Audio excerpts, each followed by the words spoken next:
Hi everyone, I'm Jim and welcome to Wolves Within, the fourth record by the band after the burial. Today we're celebrating the 10th anniversary of the record, so I decided to go back and see if it still holds up or not. I've recently reviewed the Rare Form record, so go check that video out. My story with this band is quite simple. I've stumbled upon their music on YouTube back in 2010, not too long after they released In Dreams. The first song I've heard from them was Berserker, the one that is also in the video game Saints Row 3, I think.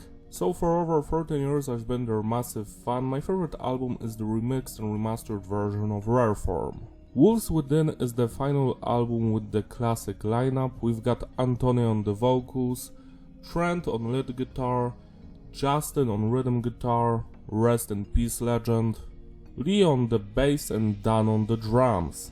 Justin sadly passed away in 2015 before Dig Deep record was finished, and Lee left the band after Dig Deep. The production was handled by the band themselves, and it's very uneven because some of the other songs were mixed by different people, like for example the last track was done by Terror Date. So the overall sound of the record is just all over the place. Some songs sound nice, the others don't.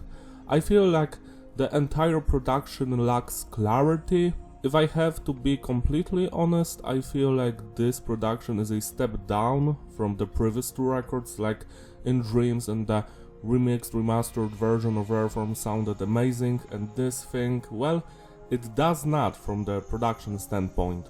I'm not saying that the production is awful, it's just I expected so much more, especially when the previous albums sounded better. I hope that in the future we're going to get a remixed and remastered version of Wolves Within, because the music deserves it. Message is diverse, the songs are mostly about inner struggles, personal problems, society, etc. Structure of the track is between advanced and technical. Usually the songs have like from 9 to 15 different segments. Some of them do repeat, but most do not. It depends on the song.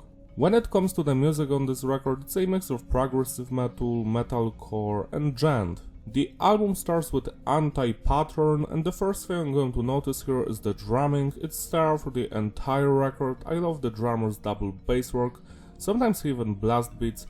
Love the groove, the style, the precision of his playing. It's all amazing here. Next we've got the bass work. It's not that audible and mostly follows the guitars. Next we've got the guitar work, and that was always my favorite part of this band. I love the genty parts, the more crazy lead guitar work, the 0-0 breakdowns, the melodic parts. It's all here and it works, but I feel like it's a little bit step down from the previous records because we don't get as much guitar solos as we had on Rare Form.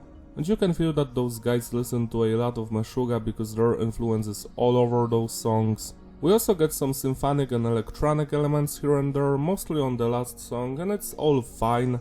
Last but not least we've got the vocalist Anthony, and I love his screaming, shouting, yelling, growling. It's always on point, it fits with the music. Going back to Anti-Pattern, this is my favorite song on the record. I just love the final breakdown, that melody.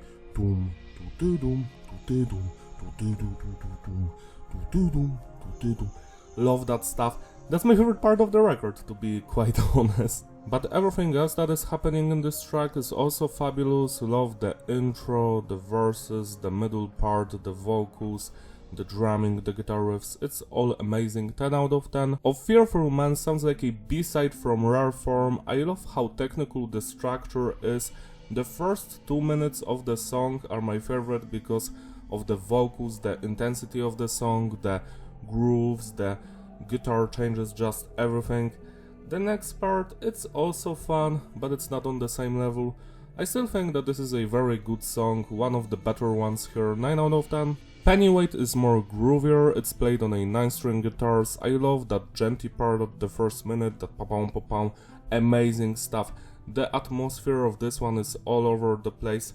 Love this song. It's not my favorite one from the album, but it's special. Like, I love the variety on this record. 8 out of 10. Disconnect, another amazing song. Love the vibe of this one. It sounds very nostalgic. That main guitar riff is so fun. The verses, the chorus are my favorite parts. Yeah, 8 out of 10. 9 Summers. Another song that sounds like it's from Rare Form. Love that main melody, the intro, the chorus, the verses are okay. Not my favorite one here, but it's fun, 8 out of 10.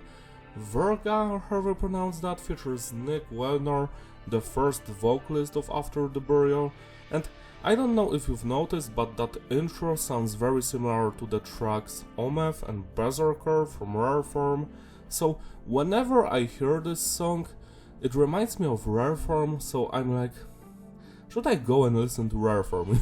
So I guess that's why this is my least favorite track, because it reminds me of a better album and I want to go and listen to that one.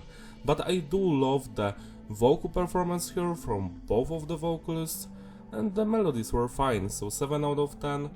Neo Soul, however you pronounce that. I love this song, it's the most gentle one here with the last one. Love that pom pom pom pom pom. It's so much fun, the atmosphere is all over the place.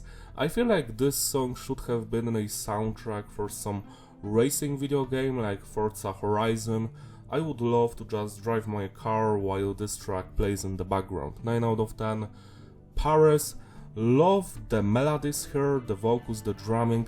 Then in the second part of the song there's a big shift of groove. Love that part as well. 9 out of 10. And the final track, A Wolf Amongst Ravens. Now you probably know this one because of all the memes, like there's this dude that played this song on a gen stick, just one string, pa-pom, pa-pom, pa-pom. This is the song that was mixed by Terror Date, and I do enjoy it, but I always laugh when I'm listening through it because I think about the memes, so I'm like, yeah, the memes ruined this one. But it's fun to me, I still enjoy it, a little bit too repetitive. This is also the song that sounds the most like Meshuggah to me, but I do enjoy it. It's a 5-minute fun song. 8 out of 10. To sum it all up, the consistency, statement, the flow is fitting, reparability. Yeah, it's a great record, I enjoyed it from beginning to the end.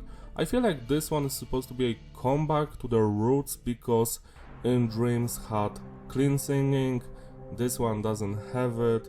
This one is more groovier and gentler, but I feel like it lacks some of the cool guitar solos. Like they are still here, but there's not enough of them for me.